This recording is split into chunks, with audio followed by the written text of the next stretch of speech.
IMU की तरफ से अभी एक ऐसा धमाका आया है जो कि सबके दिमाग को हिला देगा, और ये धमाका हुआ है रिजल्ट के रिगार्डिंग और सेंटर के रिगार्डिंग।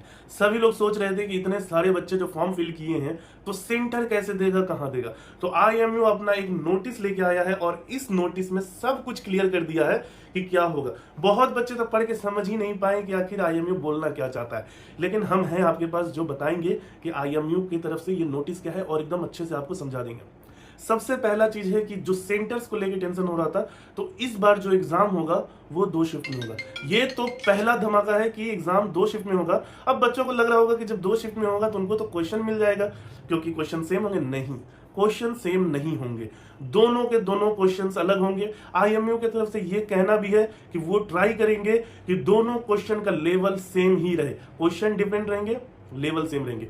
तो कहीं ना कहीं ये भी दिमाग में आता है कि जब क्वेश्चन अलग होंगे तो ये भी हो सकता है कि एक सेट थोड़ा सा टफ हो जाए, दूसरा सेट थोड़ा सा इजी हो जाए। तो इसमें भी बच्चे जाके कंप्लेन करेंगे कि नहीं भैया मेरा सेट टफ था, हमको ज्यादा पूछ लिया और दूसरे वाले को कम पूछ लिया। तो आईएमयू इसका भी सोल्यूशन ले आया, क्योंकि इस बार आईएमयू लग रहा है कि पूरे प्लानिंग के साथ ये पूरा कंडक्ट कर रहा है, क्योंकि लास्ट टाइम बहुत प्रॉब्लम हुई थी। अब आप ये सोच रहे होगे कि इस बार फॉर्म कितने फिल हुए।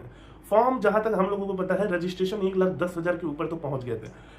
अब इसी वजह से आईएमयू इस बार सेंटर सिलेक्शन में भी लेट कर किया है। जहां सेंटर सिलेक्शन 4 मई को होने वाला था, वहीं 5 मई का डेट दिया गया है और 4 मई के शाम को ये नोटिस लेके आ गया। अब नोटिस में हम एकदम ब्रीफली आपको समझाते हैं कि है क्या। अब आपको लग रहा होगा कि जब ये दोनों सेट अलग अलग होंगे तो इसमें मार्किंग कैसे होगा। तो मार्किंग के लिए आईएमयू ने कहा है कि वो परसेंटाइल मेथड यूज करेंगे। रैंकिंग देने के लिए परसेंटाइल मेथड यूज किया जाएगा, जिससे कि ये जो रैंकिंग का सिस्टम है इसमें मिनिमम प्रॉब्लम हो। एक तरह से नॉर्मलाइजेशन मेथड समझ लीजिए, जैसा कि जेई में होता है, नीट में होता है, और भी मोस्टली सारे कंपटीशन में ये करवाए जाते हैं जहां पर भी बच्चे ज्यादा होते हैं। तो अब आईएमयू भी इस चीज को फॉलो करने वाला है। तो हम आपको एकदम अच्छे से समझाते हैं होगा क्या। सबसे पहला चीज है कि मान लीजिए 20,000 बच्चे, इसमें तो आईएमयू थोड़ा सा कॉम्प्लिकेटेड कर दिया है, ठीक है। तो अब मान लीजिए कि 20,000 बच्चे फॉर्म फिल किए हैं, ठीक है। तो अब समझ लीजिए कि 10,000 बच्चों को फर्स्ट शिफ्ट मिला, 10,000 बच्चों को सेकंड शिफ्ट मिला, ठीक है। अब उसमें हुआ क्या कि फर्स्ट शिफ्ट में 9,000 बच्चे एग्जाम देने गए, सेकंड शिफ्ट में भी 9,000 बच्चे एग्जाम देने गए, ठीक है। अब यहाँ पर आईएमयू एक चीज बताया, ये जो आप अगर इसका देखेंगे तो ये एक मतलब नॉर्मल एग्जाम्पल के तौर पे बताया गया, तो आप इसको सीरियसली मत लीजिए कि हाँ इतना ही है। अब मान लीजिए कि 200 मार्क्स के जो क्वेश्चन है उसमें ये जो 9,000 बच्चे हैं, पहले शिफ्ट का 9,000 मान लीजिए और सेकंड शिफ्ट में मान लीजिए 8,000 बच्चे एग्जाम देने गए। तो फर्स्ट शिफ्ट में जो 9,000 बच्चे एग्जाम देने गए उसमें कोई बच्चा हाईएस्ट स्कोर करता है, समझ लीजिए 180 मार्क्स, ठीक है। तो 80 मार्क्स का क्या होगा कि उसका परसेंटाइल निकलेगा। अब जो टॉप किया है उसका परसेंटाइल तो 100% बच जाएगा, क्योंकि परसेंटाइल का मतलब होता है कि आप कितने बच्चों से आगे हैं। तो जो टॉप किया है वो 100 परसेंटाइल रहेगा। अब उसके बाद से आता है कि अब उसके बाद से कौन सा फॉर्मूला लगेगा। तो इसमें देखिए, जब आप देखिएगा तो यहाँ पर सिंपली पूरा अच्छे से फॉर्मूला दिया गया है कि फॉर्मूला कैसे यूज होगा। तो फॉर्मूला यूज होगा, जैसे फर्स्ट बच्चा जो है वो कितना रैंक लाया है, मतलब कि सबसे ऊपर है, तो 2000 मतलब इसमें दिया हुआ है कि 28,012, ठीक है। मतलब मान लीजिए कि एक बच्चा इतना मार्क्स लाया है तो उसका 100 परसेंटाइल बन जाएगा।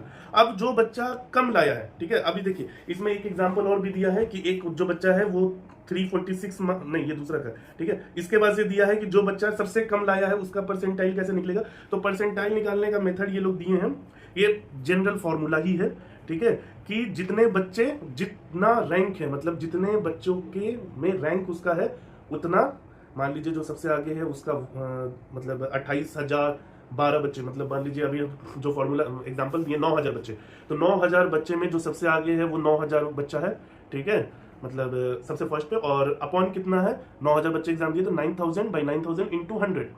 अब मान लीजिए कोई बच्चा 5,000 रैंक लाया है, ठीक है, 4,500 रैंक एकदम सिंपली मान के चलते हैं, 4,500 रैंक पे है, ठीक है, फर्स्ट शिफ्ट में। तो 4,500 अपॉन 9,000 इंटू 100 होगा। तो जब ये होगा तो उसका बनेगा 50 परसेंटाइल, मतलब कि वो 50% बच्चों से आगे है और लगभग 49 पॉइंट समथिंग से पीछे है। वही चीज अगर आप देखिएगा कि किसी को अगर 1,000 रैंक आता है फर्स्ट शिफ्ट में, तो वो बनेगा 1,000 अपॉन 9,000 इंटू 100, ठीक है। तो यहां से उसका आ जाएगा परसेंटाइल, ठीक। अब ऐसे ही करके सेकेंड शिफ्ट में भी जितने बच्चे हैं उन सब का भी निकलेगा परसेंटाइल, एंड देन दोनों को मिला के बनेगा रैंकिंग कि हाँ अब परसेंटाइल के बेसिस पे इसमें लिखा है कि 0.7 डिजिट तक परसेंटाइल लिया जाएगा, जिससे कि कोई कंफ्यूजन ना हो कि सबको एक एक मार्क्स आ गए हैं। तो इसकी वजह से क्या होगा, अब परसेंटाइल के बेसिस पे रैंकिंग बनेगी IMUCT की। तो ये अभी आप लोगों में से बहुत कम लोगों को समझ में आया है, कोई बात नहीं, आप वीडियो मेरा दोबारा से देख लीजिएगा, ये फॉर्मूला वाला चीज कैसे बताएं हम, नहीं तो हम एक और वीडियो बनाएंगे अच्छे से स्मार्ट बोर्ड पे जिसपे आपको समझा देंगे।